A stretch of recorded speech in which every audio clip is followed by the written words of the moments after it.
Depende sa inyo. Ang dapat itinuturo kasi natin sa ating mga kababayan, yung Filipino values na sabi sa kasabihan sa wikain, kapag maiksi ang kumot, matutong mamaluktot. Tama po mga kababayan? Alangan man, gagastos ka ng 1,000, ang kaya mo 500. Tama po? Ngayon, kinikriticize ni Sara Duterte. Hindi daw kaya ang 500. Di ibigay mo yung mga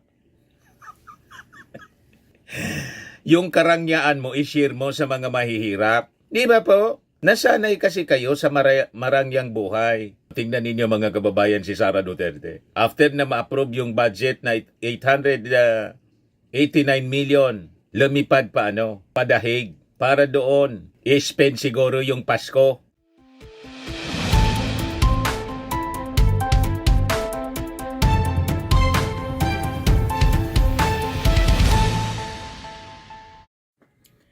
Hello po mga kababayan, si Dante Maravillas. Pag-usapan natin mga kababayan yung 500 pesos na Noche Buena kasi naging kontrobersyal siya. Ayaw tantanan yung DTI at yung Palasyo Malacanang dahil sa 500 pesos na Noche Buena para sa ordinaryong pamilya o 4 base po sa estimate ng DTI. Pati si Sara Duterte po nakisaw-saw na din. Basta't may opportunity bumanat po. BP Sara joins criticism of DTI's 500 pesos Noche Buena budget. Bakit yan, Mr. Maravillas? Nagpipiesta si Sara sa Litson with Digong. File photo po siya. Iwan ko man sa Philippine Star. Iyon ba yung piniling picture? File photo ng Noche Buena siguro ni Sara at saka ni Digong. Nagpipiesta po sa Litson. Buti sila po, may kakaya na mag-piesta sa Litson, sa Noche Buena. Sanay silang gumastos ng hindi nila pera. Pero yung ordinaryong Pilipino mga kababayan, wala man kakayahan na tulad ng pamilya Duterte na mag-feast mga kababayan sa isang buong Litson. Sila lang ang kumakain.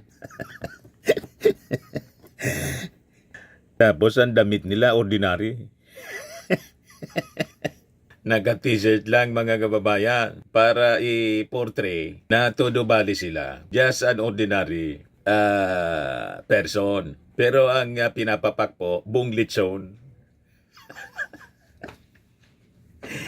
Hindi man yan kaya ng ordinary Filipino. Ang sinasabi naman lang po ng DTI, nasa 500 pesos, pwede na yun pagkasyahin para sa Noche Buena ng ordinary Filipino. Anong mali doon?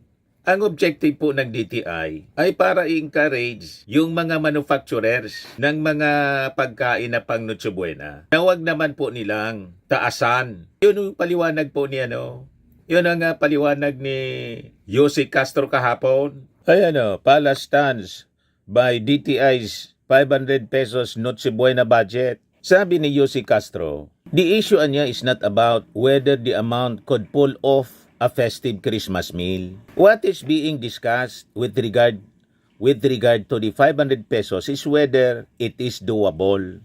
Even experts like Steve Coa of the Philippine Amalgamated Supermarkets Association Incorporated agreed with the DTI.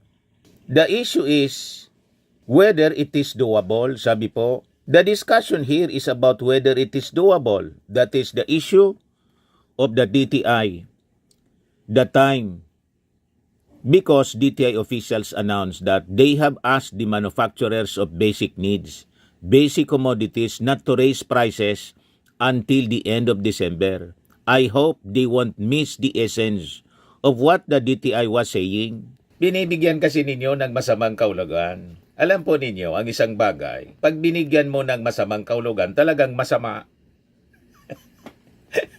Kahit mabuti ang intensyon ng DTI sa pagsasabi na 500 pesos pwede na sa Noche Buena for member of a family. Ang ibig sabihin, ang intensyon ng DTI, pakiusapan ang mga food manufacturers, huwag magtaas ng ang presyo para naman po makaya ng mga ordinaryong family, sa budget nilang 500 pesos, pwede na silang bumili ng pang Noche Buena. Anong mali doon?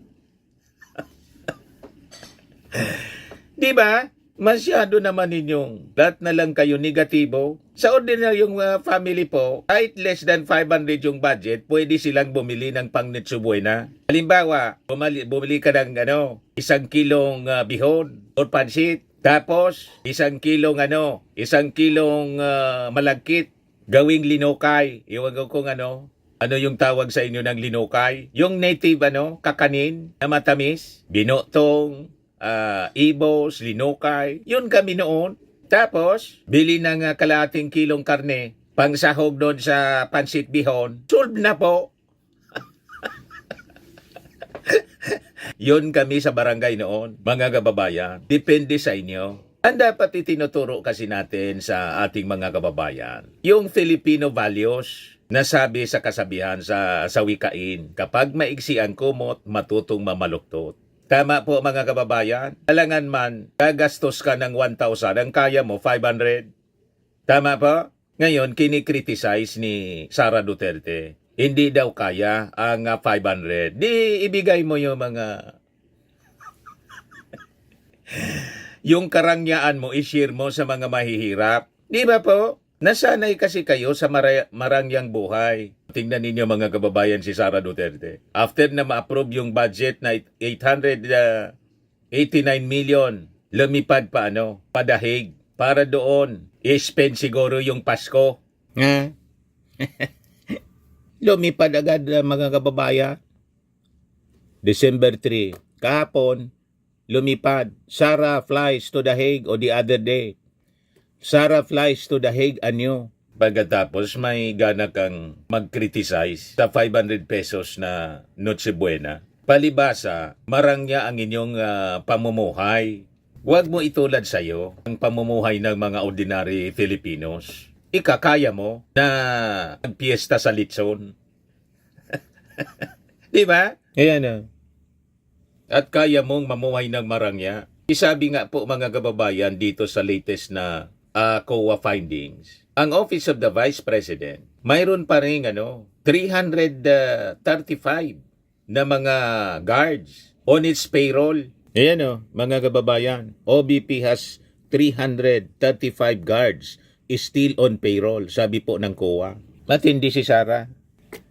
So sabi dito sa report po ng Inquirer, despite earlier statements that she will avail herself of private services for her security, Vice President Sara Duterte currently maintains a total of 335 security personnel from the government, some of whom also accompany her in trips abroad, according to a report by the Commission on Audit on the agency's spending in 2024. The COA noted, however, that her security detail last year was considerably fewer than the 433 personnel who made up the Vice Presidential Security and Protection Group in 2022, the start of her term.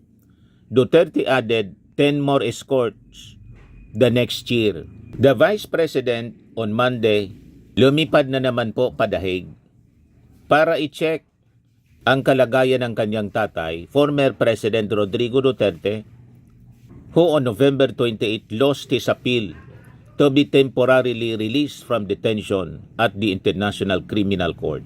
Ganon karangya ang pamumuhay mga kababayan ni Sara Duterte, funded by the Filipino taxes, by the Filipino people. So sanay ka sa ganon kasi huwag mong itulad sa iyo ang buhay ng ordinary Filipino. Kinikriticize mo ang 500 pesos na Noche Buena kasi kaya mong magpiesta sa litson. At pati yung mga bodyguards mo kaya na magpiesta sa litson. Pero funded by the taxes of the Filipino people. Yan ang pagkakaiba. Wala kang karapatan na mag-criticize sa 500 pesos na pang Noche Buena ng mga pobre habang ikaw nagpifiesta sa litson at yung mga gwardya mo namumuhay sa karangyaan kasama mo sa pagbiyahe mo abroad. Di ba? So anong karapatan mo mag-criticize sa kalagayan ng mga pobre habang namumuhay ka sa karangyaan? Di ba?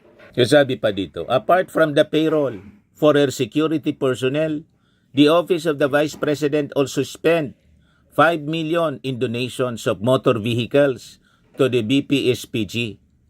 The OBP also donated vehicles to 2 elementary schools, but these were later found unserviceable, sabi po ng COA. Imagine that, mga kababayan na kagagawa ni Sara. Nag-donate ng sasakyan sa 2 elementary school, pagkatapos hindi na magamit, nasira agad.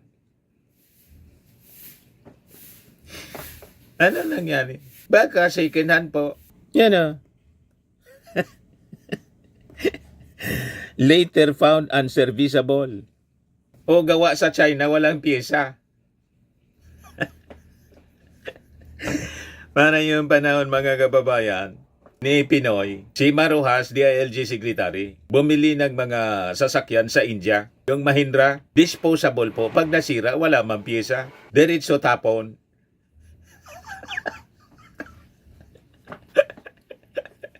Overpriced pa, mga kababayan. Alala ninyo yon? Ganun katindi. O ngayon, si Sara ganun din. Nag-donate, pagkatapos hindi na mapakinabangan. Tapos may lakas yan nga loob. Magpuna sa sinabi. Pumuna sa sinabi ng DTI na sa mga mahirap na pamilya of 4 members, pwede na yung 500 pesos. Bakit hindi pwede sa mahirap ang 500 pesos? Kaya yan. At ang nagsabi mismo, yung mga food manufacturers na sa ordinary family, pwede na silang makabili. Sila yung nagpo-produce ng pagkain. At ang intensyon ng DTI is to encourage the food manufacturers na mag-produce sila ng pagkain na mura para makayana naman sa budget na 500 pesos ng mga mahirap na makabili ng pang Noche Buena. Anong mali doon? Di ba pa? Ito pa, sabi dito. Earlier on Monday, the COA also cited its annual report that the OBP last year spent 3.4 million for its livelihood assistance program, Magnegosyo Taday. A state auditor said that while program beneficiaries were found eligible, the OBP did not conduct a thorough study on the feasibility or economic viability of the proposed projects. Palpak po, flinag ng COA. Basta lang may project yung OBP, ay mai-report. So sabi pa dito sa balita, a check on the number of Duterte security personnel shows that they made up about half of her staff in the OBP. The Vice President currently has 780 people on her staff, including 99 coterminos, 63 permanent, and 34 contractual employees, 240 under contracts of service, 2 presidential appointees, 4 consultants, and 3 protocol officers from the Department of Foreign Affairs. Her critics, including Palace Press Officer Claire Castro, also questioned the Vice President's frequent travels, including the 18 times she left the country this year. But most of these travels were to The Hague. Logi, mga kababayan, yung ating mga mamamayang Filipino sa ginagastos sa operation ng Office of the Vice President. Ang dami pa niyang mga bodyguards. Wala mang pakinabang yung ating mga mamamayang Filipino sa kanyang serbisyo. Namimirwisyo pa sa ating Pangulong Bongbong Marcos. Hindi man tumutulong, namimirwisyo pa. Tapos, ikikriticize niya yung DTI sa 500 pesos na pang Noche Buena ng pobre. Ang intensyon lang naman, encourage yung mga food manufacturers sa 500 pesos dapat may mabili na pang Noche Buena. Minasama pa ni Sara. Di ba? Nasanay kasi kayo sa marangyang buhay. Kaya hindi kaya para sa'yo ang 500 pesos na pang Noche Buena. Nasanay kasi kayo sa 11 days gastusin, mga kababayan, ang 125 million, 11 days. Ng mga pangalan, puro chicheria. O, di ba? Ito pa, mga kababayan, audit report of OBP mistakenly list donated photocopies as laptops. Yan 200,000 pesos per CCTV. COA flags the OBP's pricey equipment acquisitions over the last 2 years. Nasanay siya sa pagbili ang mga gamit na sobra-sobra, overpriced. Yan tuloy, nagsingawan mga kababayan. Saan nga nakakita ang 200,000 per CCTV? May ganun kamahal na CCTV, mga kababayan? Napakamura ng CCTV. Mayroon po kami. 6 na CCTV. Magkano lang yung gastos ng asawa ko sa pagpakabit ng CCTV? 6 na camera, 35,000 lang po. Labor materials na. Murang-mura, mga kababayan. Pagkatapos siya, 200,000 per CCTV.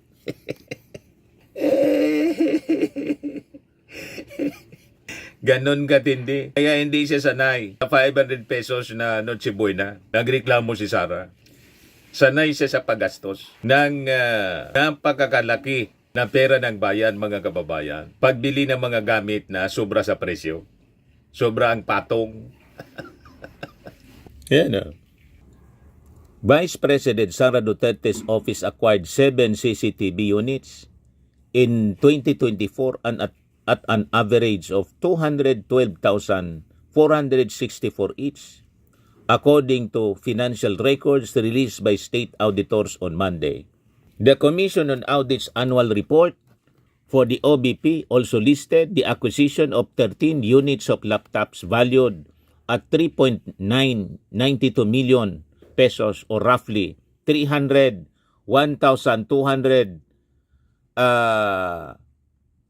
each. Anong klaseng laptop yan? Bumili po ako ng laptop. O ito Apple. 90,000 lang po ito. Apple. 90,000. Ang nakita kong pinakang mahal na laptop sa SM, 150,000. Yun na yung pinakamahal. Doble, mga kababayan, yung presyo. 301,230 each. Yung laptop na binili ni Sarah. Malinaw po na matindi ang tong patch. Lokohan na to, mga kababayan. Di ba po malinaw? Pero sabi po ng OBP sa Philstar, the entry niya for laptops was a clerical error. May palusot pa. In that, the total actually pertains to 12 donated photocopiers valued at 3.82 million pesos. In one desktop computer for video editing valued at 92,000 pesos. Yan daw po. COA's report released detailed 76.11 million in property, plant and equipment, acquisitions by Vice President Sara Duterte's office across 2024 and 2023, including vehicles, cameras, computer equipment, and other assets. They are specifically referred to as acquisitions because the equipment can either be purchased or donated. Ayan yung mga binili, mga kababayan. 19 units of motor vehicles, 26,372,000. 13 units of laptop, 3.9 million. 7 units of CCTV, 1.4 million. 8 units of camera, 1.1 million. OBP video room, 750,000. 2 sets of generator sets, 665,000. 2 units of sound system, 570,000. 6 units of television, 379,000. 4 units of aircon, 294,000. 3 units of cabinets, 250,000. 2 units of Apple MacBook Air, 241,000. 1 set of conference system, 210,500. Ayan pa, mga kababayan, yung mga pinagbibili ni Sara Duterte. 200,000 per CCTV unit. Napakamahal. Ayan, sabi rito, comparable or high-end security camera packages in the market based on online search of CCTV systems for offices show that those with advanced features typically retail for 15,000 to 17,000 per unit from leading brands, while complete 8 camera packages are priced at around 21,000 to 22,000. Nagpakabit po kami ni Mrs. na CCTV. 6 camera. Labor materials na. Pati yung pagpakabit, 35,000 lang yung gastos namin. Napakamura. Alam na ninyo kung saan napunta yung pera ng bayan. Di ba po malinaw? Sabi pa dito, 120,842 per MacBook Air laptop. The office acquired 2 units of Apple MacBook Air in 2024 at valued at 241,000 total or 120,000 pesos each. In terms of pricing, yung MacBook Air M2 model retailed between 42,200 and 59,700 from known authorized resellers in 2024. Higher specification models with 16 gigabyte RAM and 512 storage gigabyte retailed for approximately 95,000 to 102,000 when launched in 2022. Ito pong ginagamit ko MacBook, 92,000 na bili, 92, 95 yata bili namin noong 2024. 2024 yata, 2023 nabili ko to. Basta ganon. So, doble, mga kababayan. The price can go higher than 120,000 based on the Apple Philippines website if it includes the highest SSD storage possible and additional software. So, lahat overpriced, mga kababayan. Yung mga gamit na binili po ni Sara Duterte. Wala siyang karapatan na magsalita ng ganyan. Pagkatapos may pa-message pa siya, mga kababayan, na patama sa ating Pangulong Bongbong. Ito, mga kababayan, pakinggan ninyo, sinupalpal ni Yossi Castro si Sara Duterte. That she will fight against greedy of a certain high-ranking officials in the government. Any comment on this? Again, she will what?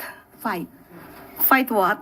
against greedy of a certain high-ranking officials in the government.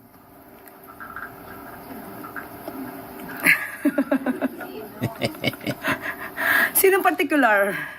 Well, yan lang ma'am ang sinabi niya kasi parang hindi pinupunto niya ma'am na may mga certain greedy officials sa government. Okay, siguro unahin po muna natin sa OVP. Yun Yun lang po. Okay, thank you. Unahin niya yung sarili niya.